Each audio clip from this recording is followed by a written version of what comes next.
very proud of what we did. Yeah, in fact, I think it's probably the most important thing I've done in my life. But it took an enormous amount of time and energy to do it. And that, in fact, probably women had more time and energy to do it than the men did. I can't imagine any man spending the kind of time and energy that we did.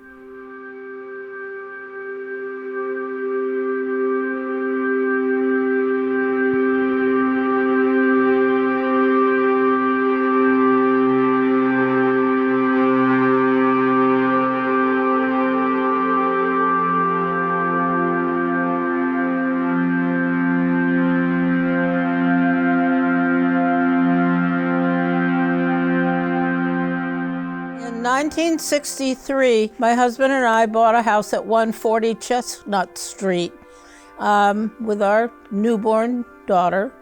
And the realtor told us that there was a highway plan through the whole area from the BU Bridge right through Central Square, but that the state had vetoed the highway through Cambridge. We had a real community. We just loved where we were, and the school was okay, and taught a lot and whatnot. 2 years later, in 1965, the veto was rescinded.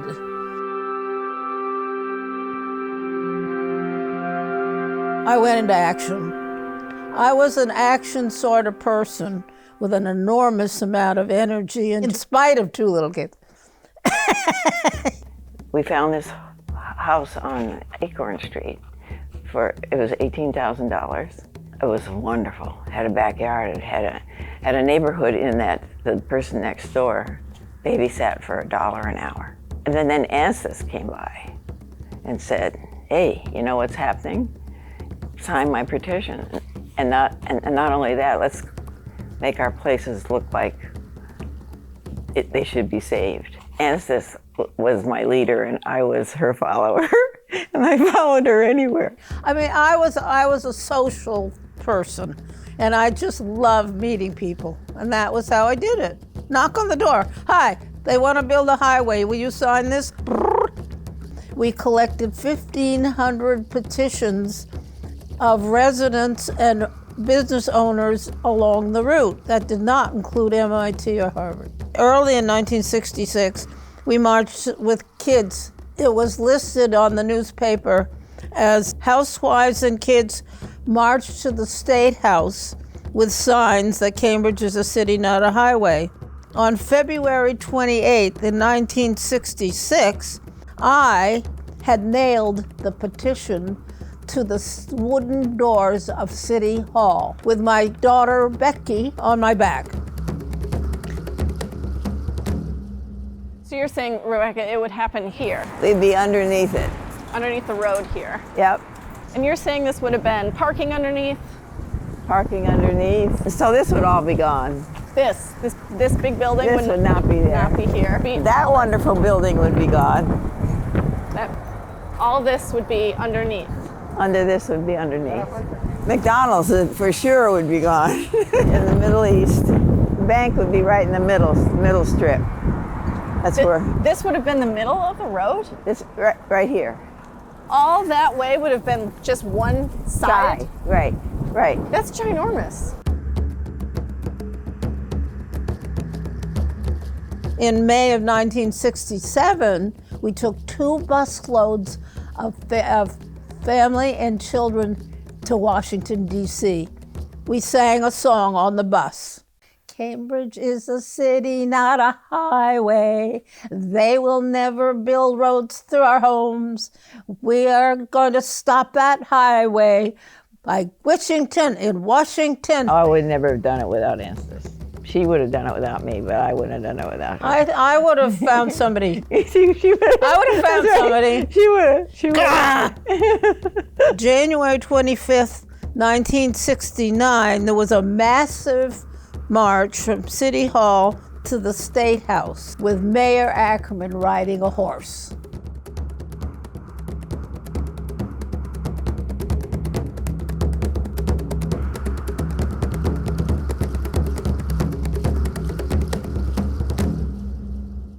I was the commissioner of the Department of Public Works. I was the person who made the decision back a number of years ago regarding the route through Cambridge. I made that decision. And I made it then, and I said at that time, and I say now, that if we ever build highways, we must build them with a heart. And I say, I want you to know, we will not place people below concrete. We are going to place concrete below people.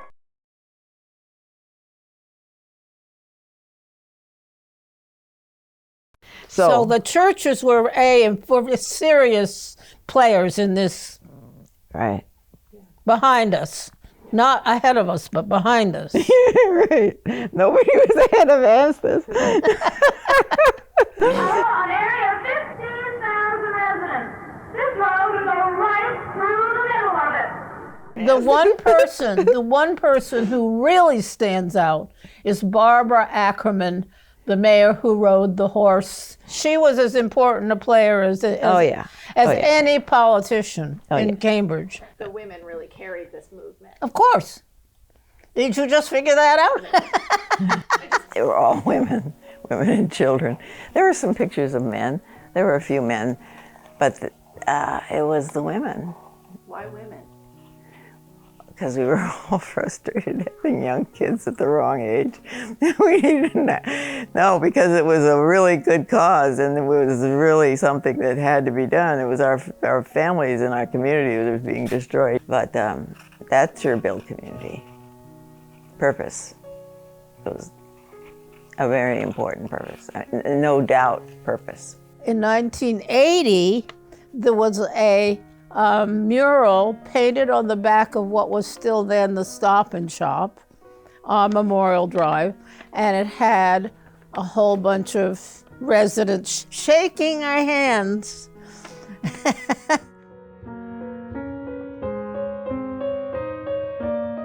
We all faded out because we weren't sure, but maybe we had done it.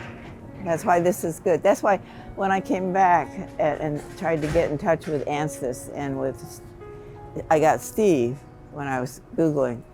And so it was Steve who said, maybe this is the time now to celebrate. And so that's what this is all about.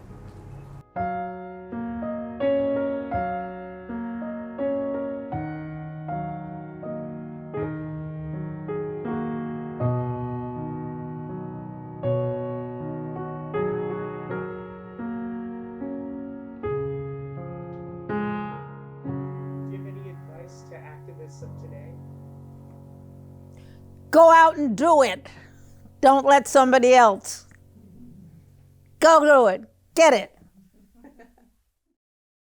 If we had the power, what would we decide would be a appropriate memorial? I think it would be fun, Rebecca, for you and me and our 3 children would be to get in front of City Hall and we could dance. I don't know, it's up to you to organize this one. Yeah, right. I'm worn out.